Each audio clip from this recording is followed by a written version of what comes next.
And welcome everyone to another episode of the Breakfast Bets podcast here on Steady Picks. I'm your host, Reichel, joined again once again by my co-host, the host of the Hold My Ball podcast, Jake Savicki. And together we're going to break down some of Thursday's key baseball matchups while sharing our favorite bets. Jake, how's it going with you? What's up? Real good today. Really good today. I feel like we got a nice show. I feel like we got some good picks. I feel like days 1 and 2 have been pretty good, minus a few heartbreakers in the end, but that's betting. That's why we do this. I'm excited. I'm excited today. Yeah, it should be fun. We also have ourselves a bit of a new segment to start the show. One of the perks of having a brand new show being live is the fact that we could change stuff on the fly, and producer Mike can't do anything about it mid-show. We're going to change some segments here. We're going to go with, I give him the thumbs up from Mike backstage. We're going to start off with a brand new segment. We are going to do some home run plays, which I think is a great name for the segment. We have the Breakfast Bomb segment, which I'm looking forward to. So we'll start off there, get into some baseball games, and wrap it up with a bit of a basketball storyline there at the end of the show. But moving on into the Breakfast Bombs segment, we're each going to give out one home run play for the upcoming games. Jake, I'm going to let you go first for the new segment. Who's going to be your home run choice for the Thursday card? I'm going to take my talents of picking home run hitters over to LA. I'm going to go with Mr. Teoscar Hernandez, one of my favorite players. I don't know if he's going to be in the lineup or not. So as a backup, we're going to go Ohtani plus 344. But I got Teoscar, if he's in the lineup, at plus 450. This guy is one of those dudes. It's like, number one, I think he's pretty clutch. I like watching that. And two, he's just like most of the Dodgers. He's got a chance to leave the yard every time he walks to the plate, which I know most of these guys in the big leagues do, but the Dodgers legitimately have 1 through 9 will get you at any moment. So I'm going with Teoscar tonight. I think it's going to be a late bomb if I want to get specific. I'm just feeling it. Home runs are largely feelings. I feel like this guy's going to hit one tonight, and I feel like Teoscar's going to hit a late home run that is also very important to this game. So I'm going Teo. Give me a breakfast bomb at night and give me Ohtani as a backup. Yeah, so for my breakfast bomb, I'm going to go to a game we're going to mention later on in the show. A neutral site game, spoiler, but I'm going to go with Josh Bell. I'm going to take Josh Bell home run here at plus 454. Noah's had a home run problem all year. Noah's really also just not been very good so far this year. Bell's been on fire lately, and Bell also has 3 home runs a lifetime against Nola. The overall numbers aren't exactly that great in terms of batting average, etc., but he's seen him 40-plus times. I like the fact that he's seen Nola a lot before. Nola, though, has given up a bunch of long balls, and Bell has a bunch of power. So give me Josh Bell homer at plus 454 as my breakfast bomb. So hopefully both of ours cash, or in this case, 3 of ours cash, because hopefully Teoscar and Ohtani both end up playing in the same lineup. But take them both. Yep, we'll see what happens. Either way, once again, that's going to wrap it up for the brand new segment. Let us know what you think of it, and hopefully we end up hitting some home runs. Moving on, though, to the actual card for baseball games on Thursday. Couple of day games, so keep an eye out for the start time. But we're going to start off with the Yankees as they take on the Mariners. Yankees took care of business yesterday, scored a bunch of runs. They were in an early hole, bounced back, and were able to really get to Miller and the Seattle bullpen. For the pricing, Yankees are minus 138. The Mariners are plus 131. The over-under is at 7.5 or 8. So shop around depending on if you want to pay some extra juice on the under or if you want potentially the over where it is. But either way, for the pitching matchup, you have Fried going for New York and you have Gilbert going for Seattle. So far, recently, Fried's been quite good. He has, last 2 starts, gone 11 2/3, given up 1 total run. Gilbert's been fine lately. Last 5 starts, 32 innings, a 4.22 ERA.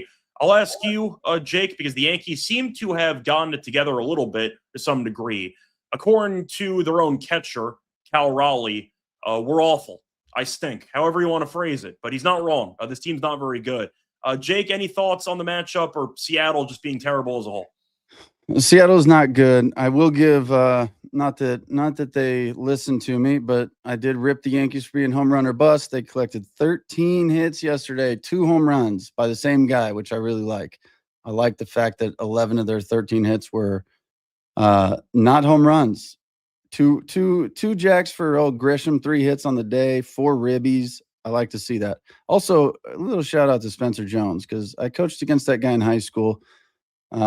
He's unbelievable, and I'm glad he's up there. and I'm glad he's doing well. I know he's hitting like 200 something, but extra base hits, had a couple doubles last night.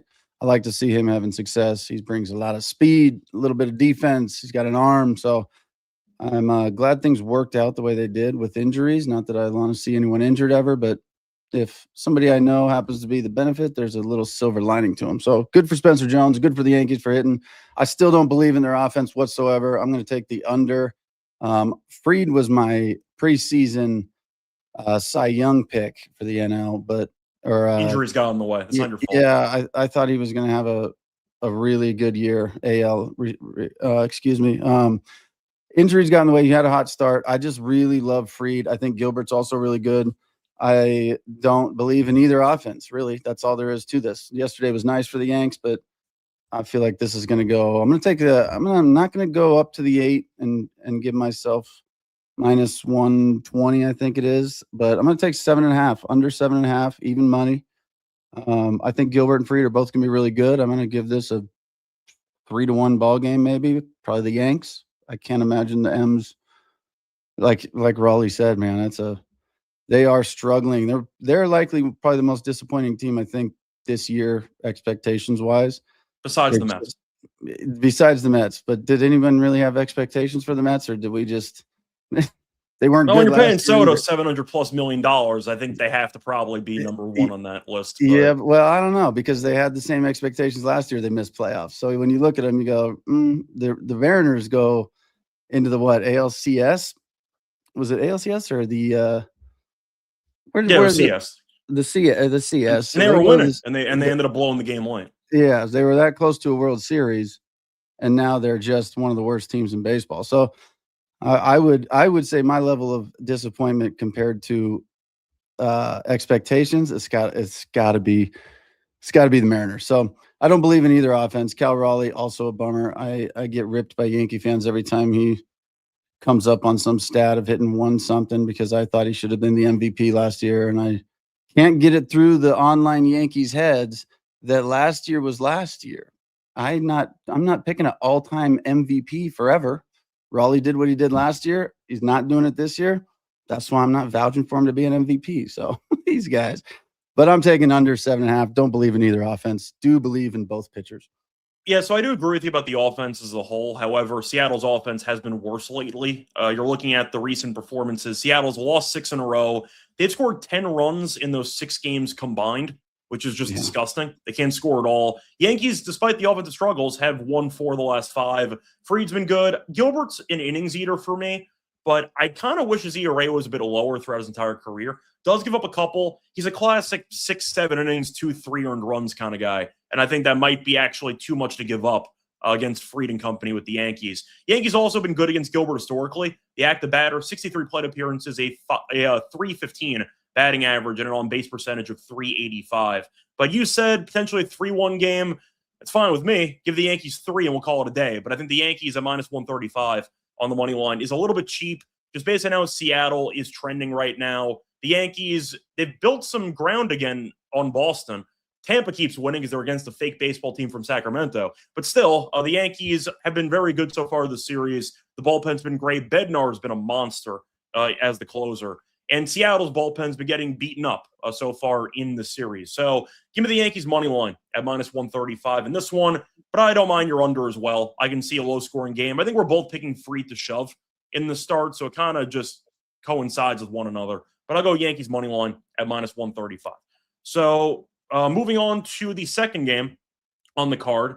Is this heaven? No, it's Iowa. So we have the Field of Dreams game between the Phillies and the Twins, taking place, of course, in Iowa. So you have Nola taking on Taj Bradley for this one. For the actual pricing, Minnesota and Philly are basically the same odds. I see Minnesota at minus 104. I see Philly at minus 103. For the over-under, I see 8.5 in this game. So if you want to go for a total, it's going to be basically picking each team to score 4 runs. You get that, you automatically win on an over. We know Nola this season has been anything but good. It's been a mess for him so far this season. As for Bradley, he's been good for the most part. Recently, though, not as good. The last 3 starts, 17 innings, 8 earned runs. Phillies, by the way, have lost 7 of Nola's last 8 starts. There was some injury news, though, entering the game, which is maybe the return of Buxton, who had a full workout the other day. He might be activated. We don't know yet, so keep an eye out for that. There might be a bit of a return for Minnesota's best player.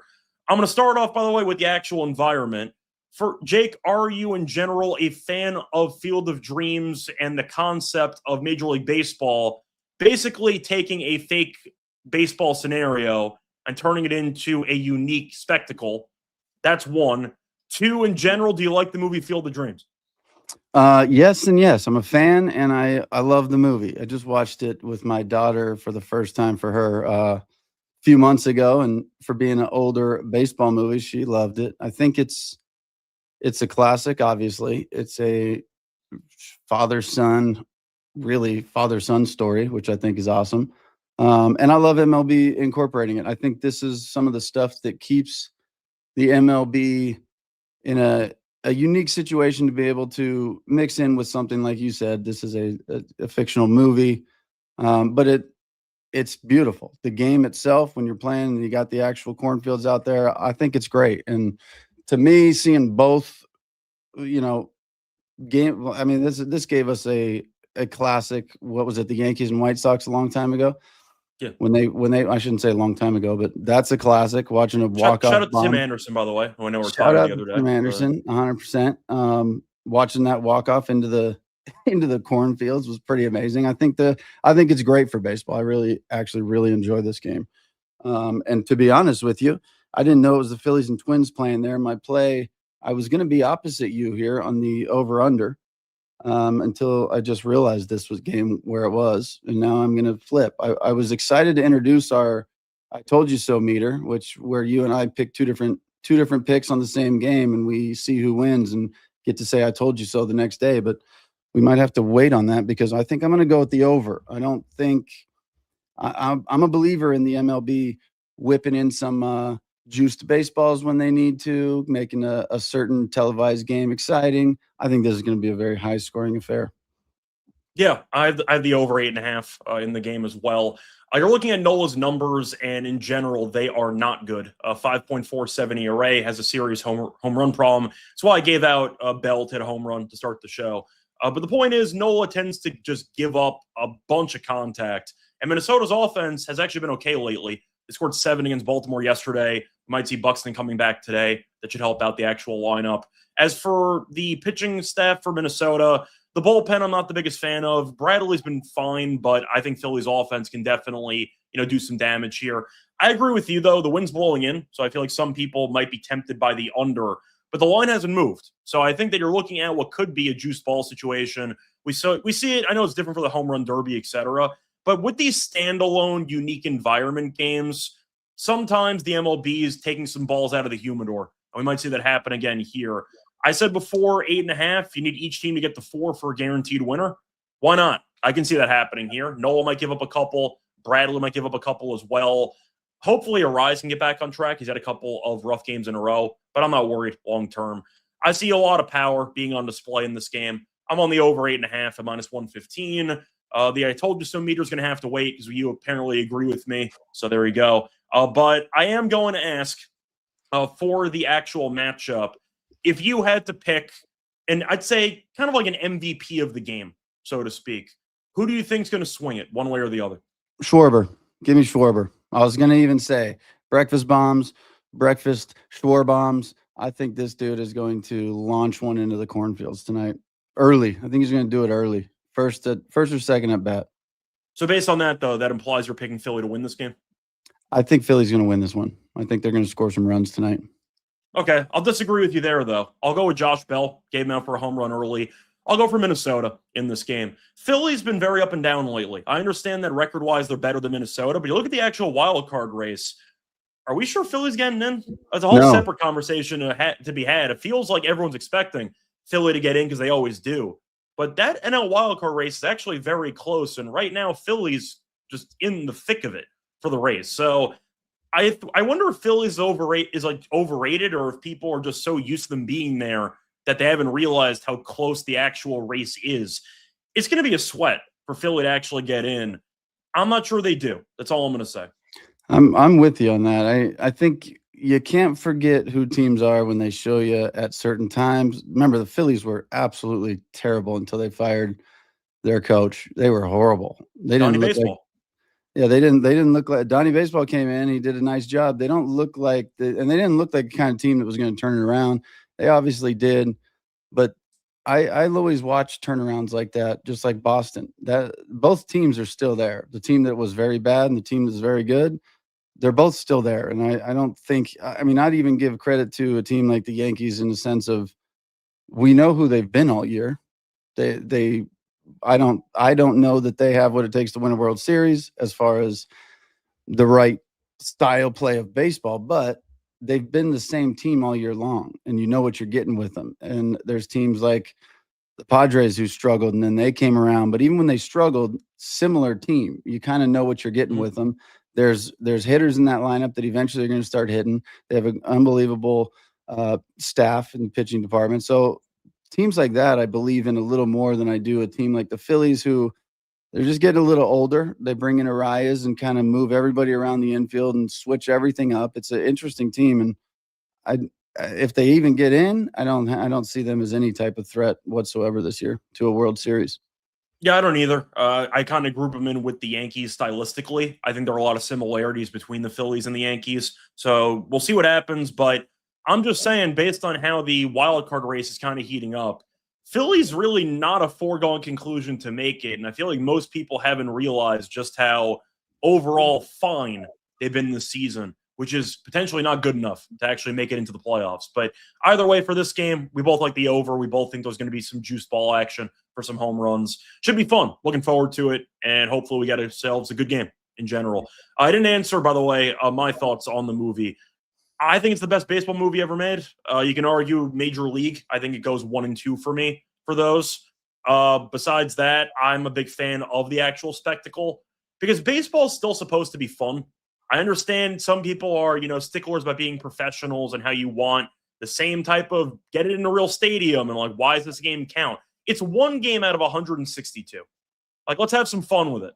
If you want to argue that it's the MLB's version of kind of copying the NHL Winter Classic, good. I don't mind the Winter Classic. I think it's a unique environment. And I think that even if you have players who are around for even 15, 20 years, they can remember this particular game as being a unique environment that's fun, that's different.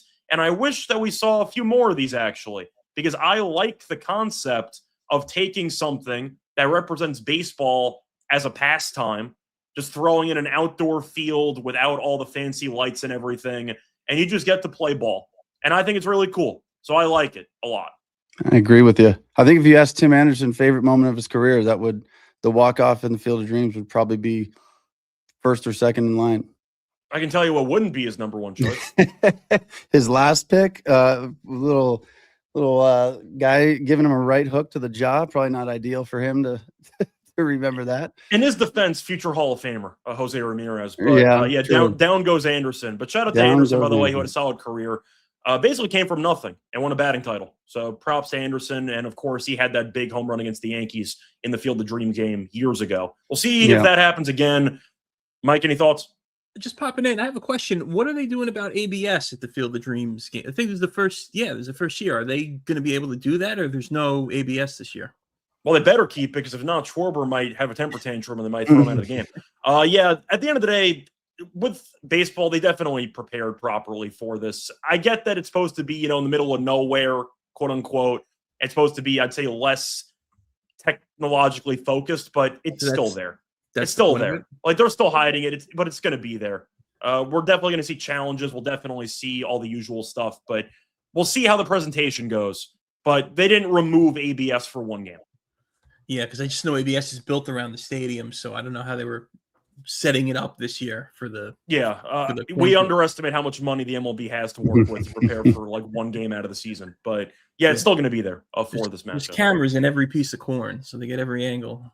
Pretty much. You see it all from out there. You think there's real corn out there? No, it's just all cameras. It's cameras. Corn cameras. Hey, let me see this real quick. Coco 24. Underrated baseball movie, Mr. 3000 with Bernie Mac. Very true. It's a great movie. And Summer Catch to be top 3. Summer Catch for me might be number 1 because I don't know that a movie sums up summer baseball better than that one, and it's unbelievable. And then I got to throw one in there. Everybody Wants Some. If you're listening, you haven't seen that movie. I played junior college baseball.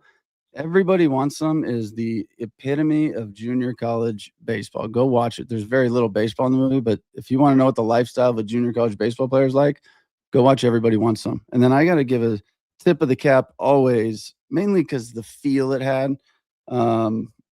Moneyball. I just love the way they made it. It reminds me a lot of Friday Night Lights. It's got that very nostalgic feel to it. So if I had to just randomly, quickly, without thinking too much, top 3 baseball movies, I would certainly, I'd probably go Major League, because it's just I like to laugh, and it's awesome baseball.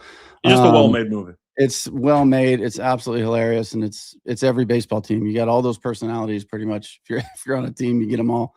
I just love the feel of Moneyball, Summer Catch, and then I'm going to throw Everybody Wants Some in there as a bonus. Just feel good movie. If you've been through a college, probably sport in general, but especially baseball, Everybody Wants Some is a classic. Yeah. So I don't want to put any words in your mouth there, but are you taking some shots at Sandlot? Because people might take that a little bit rough. Yeah, I actually love Sandlot. I really love Sandlot. I would probably put Sandlot, now that you say that. I didn't plan on making a list. I know. I just have to bring it up, though. Completely Sandlot, forgot I'm sure the about it. comment section would go crazy if we didn't mention Sandlot. Sandlot should be in everybody's top 3. It's in mine if I sat down and thought about it more, but I think it should be in everybody's top 3. It's a classic, the best. Yeah, I'll give a quick shout out to Rookie of the Year. Rosenbaga, warm up. You're going in. Yeah, I'll throw that one out there too. But either way, Henry's been sold to the Yankees. Yeah, it sounds about right. But anyway, moving on into the next game on the card, we have the Rangers taking on the Angels. Now, I have to point out, this isn't the most attractive matchup on paper, but there are so many day games. This game's actually a night game. Thought it'd be better to have some night games as well. For the actual pricing here, the Rangers are minus 148. The Angels are plus 143. Over-unders at 7.5.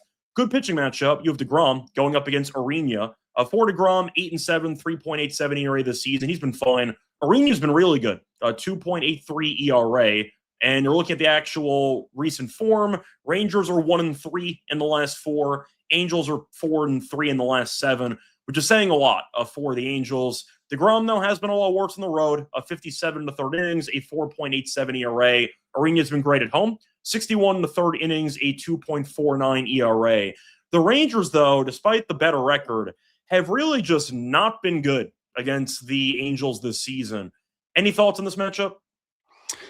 Yeah, I'm going to give you my thoughts. I'm going to go with the pitching matchup here. But first, for the love of the game, is the top 3 for me on Westwood right here.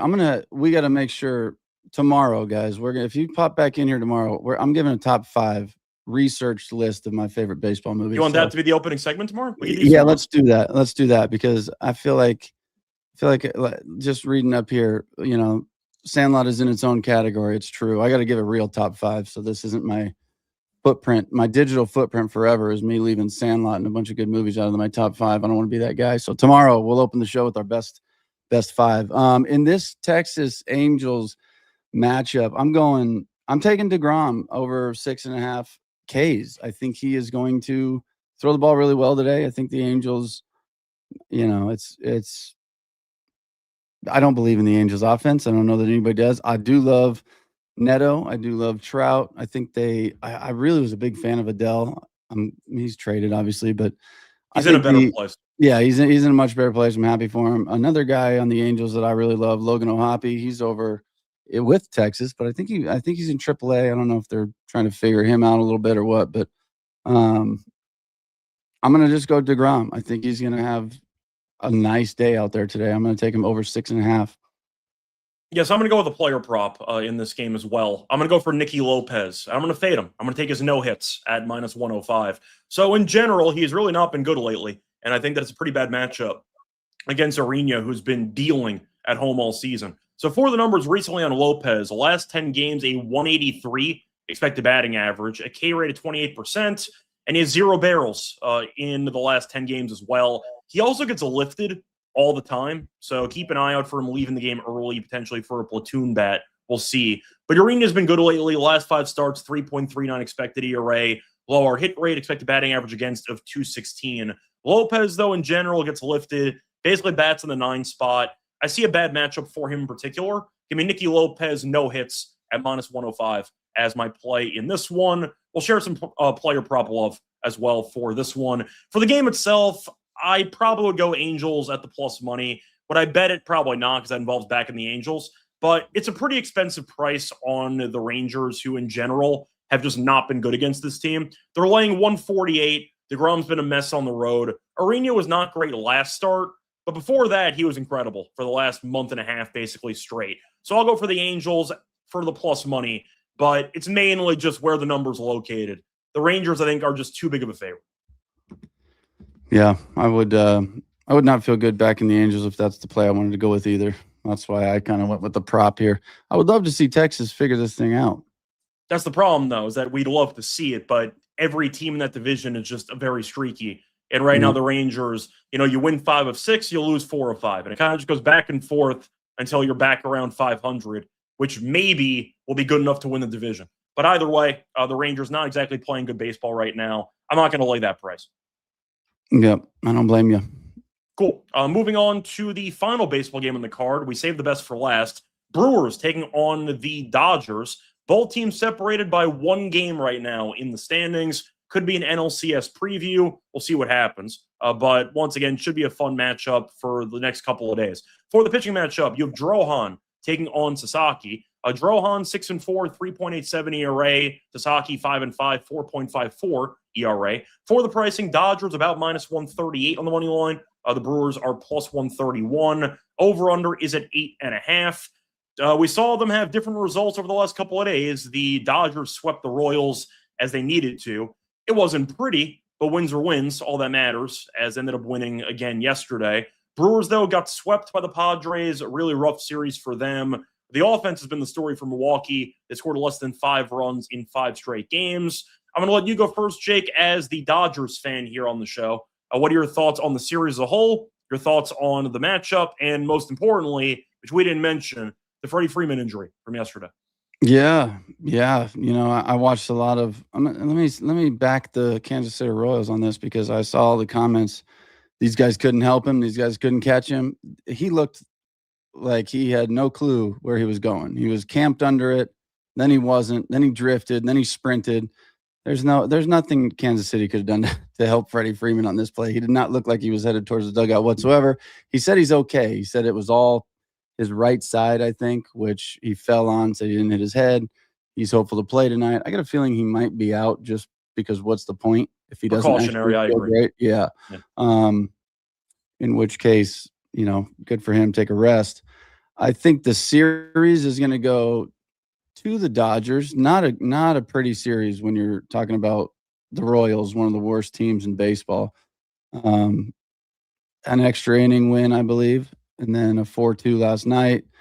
Just couldn't put them away. They couldn't really put them away the whole series, which you win, like you said, win is a win. They got 3, good for them, but it didn't look ultra convincing. So tonight I'm taking, and they got Sasaki on the mound tonight, who's been throwing the ball really well lately, but I feel like this Brewers offense is just going to put a few up early. That's all. I think the Dodgers are going to win this game, but I'm going to take the Brewers to win the first 5 innings at +118. I think Sasaki's going to have an inning or 2 in there that doesn't bode well for him, because his whole thing is escape the big inning when you pitch. That's it. Just escape the big inning. And if he doesn't escape the big inning early, or even a run or 2 early, it feels like mentally it's very hard for him to bounce back and have a nice long outing after that. So if I think the Brewers put up 1 or 2 in the first couple innings, I think Sasaki's I don't think he's going to last long in this one. And I'm going to take the Brewers first 5.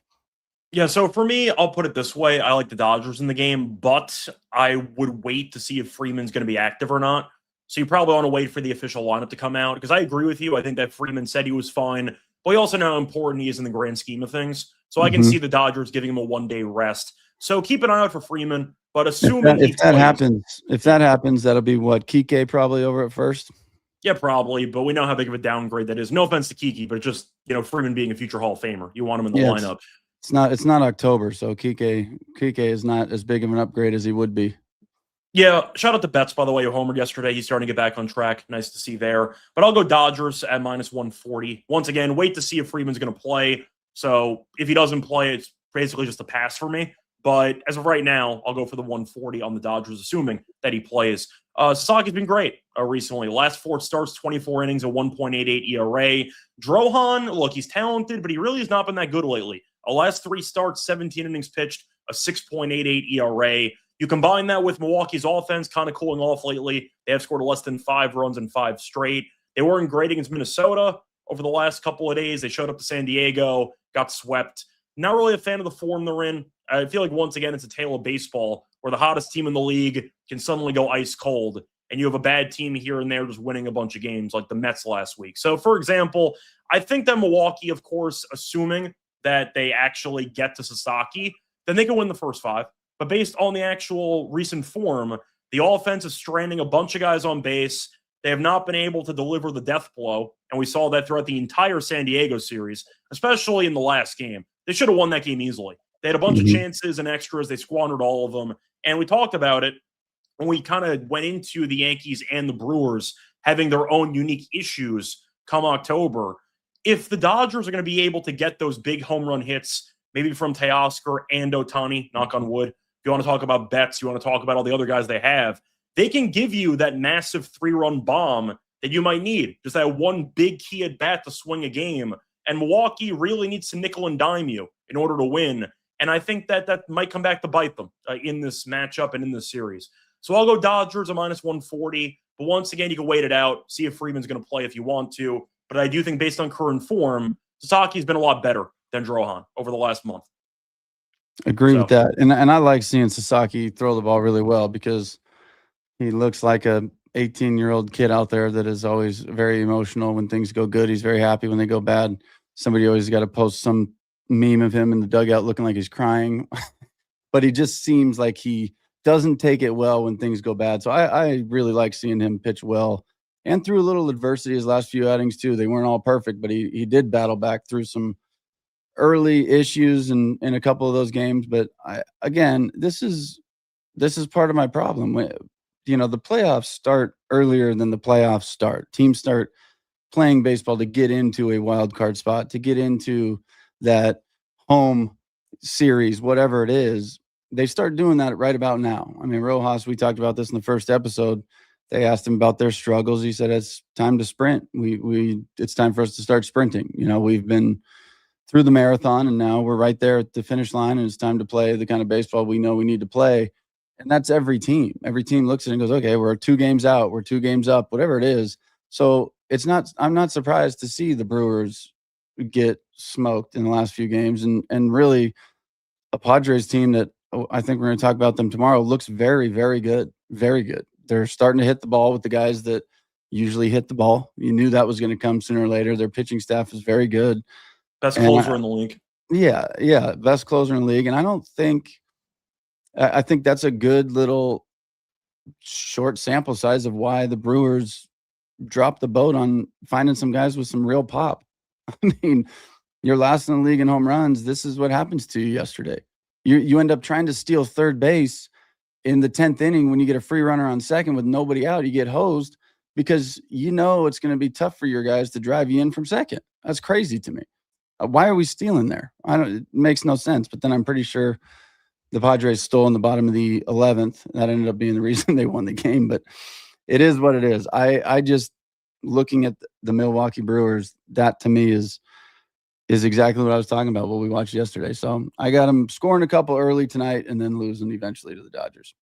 Yeah, I got the Dodgers, but we'll see if Freeman plays in this game. That's going to wrap it up, though, for all the games on the card. However, we're not going to stop the show there because there was a piece of NBA news. We're going to switch sports a little bit because there was an unfortunate retirement from the league as Russell Westbrook decided it was time to hang it up. 18 seasons, former MVP winner, 9-time All-Star, 9-time All-NBA guy, 3-time assist champion, 2-time scoring champion, and, of course, he was named to the NBA a 75th anniversary team, top 75 player of all time. He's also the triple-double king, most in NBA history with 209, most in a single season with 42.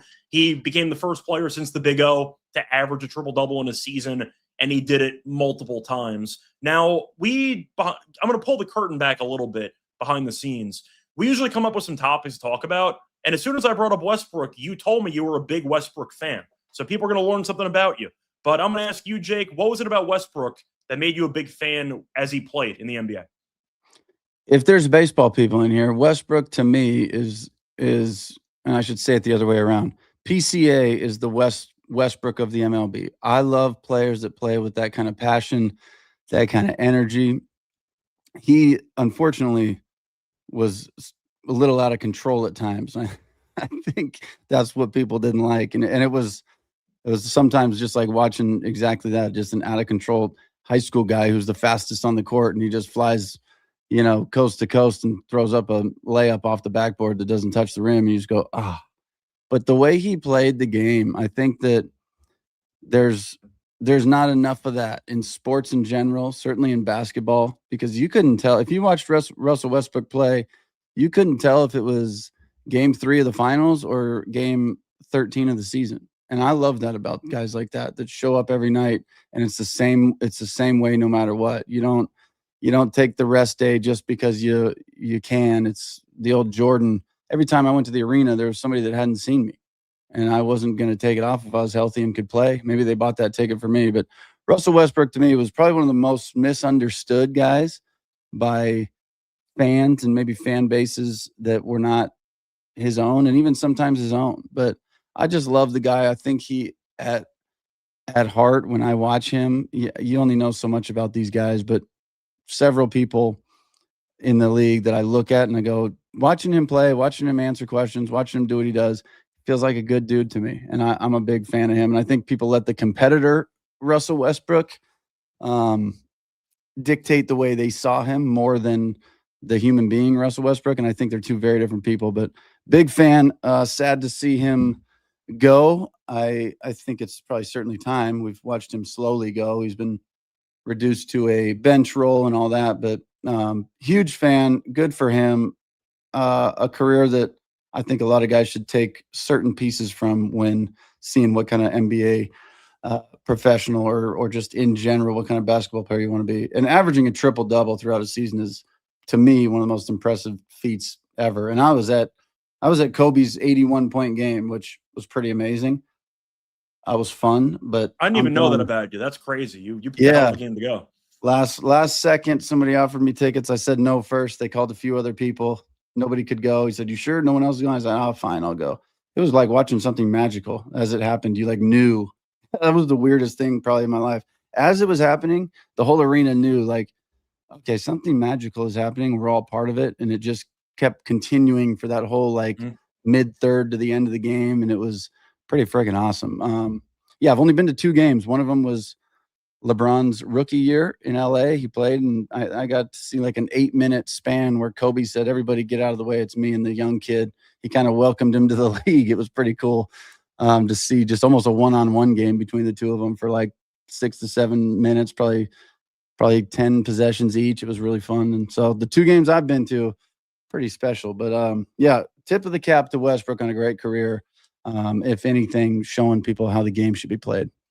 Yeah, I agree with you about the actual mentality. It's very nice to see an athlete who actually cares day in, day out and treats every game like it's game 7 of the finals. Whether or not you were actually a fan of Westbrook's play style, of course, eventually, there were some cons with the style of play.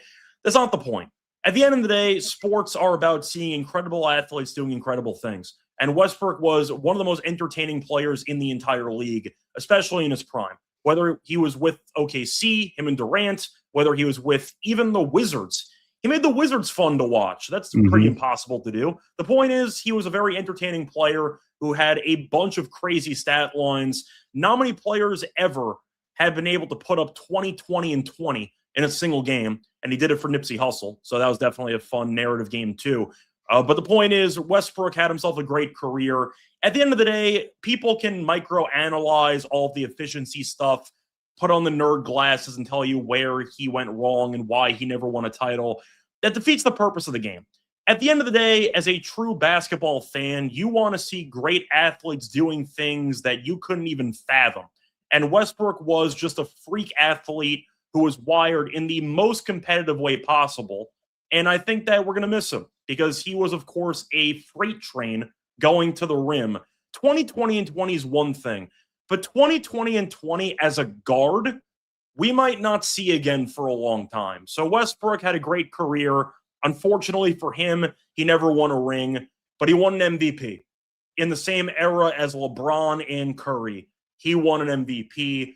I know he made the top 75 team, easily a top 50 player of all time. I'm going to miss him. I still remember that 50-point triple-double, the game winner he had against Denver to get OKC into the playoffs. I was in college when that happened.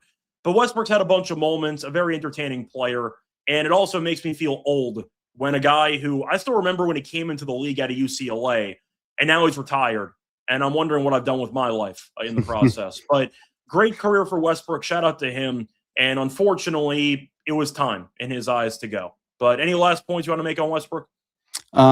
No, to your point of feeling old, I know there's been a couple guys from that generation retired, but Westbrook really feels like the first domino to fall in the line of the Westbrook, the Hardens, the Currys, the Brons. They're all the whole generation, the whole era is getting close. So I guess all I would say is you fans enjoy the next couple years because we're going to start seeing some of this era's greats hanging up right there with Westbrook. But kudos to Westbrook on a really good career.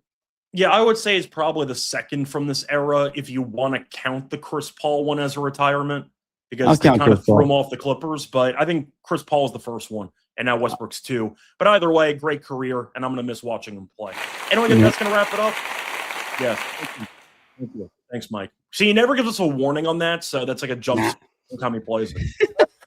That's going to wrap it up for this episode of Breakfast Best. Reminder to support the show. Like, subscribe on Steady Picks. It's also going to be posted on Twitter, etc. And a reminder back once again, tomorrow we will be having our movie list to start the episode tomorrow for our top 5 baseball movies ever. Spoiler, I'm going to ruffle some feathers. I'm not afraid of controversy. We're going to see what happens. Either way, till next time, good luck to all of you and all of your bets. Bye, everyone.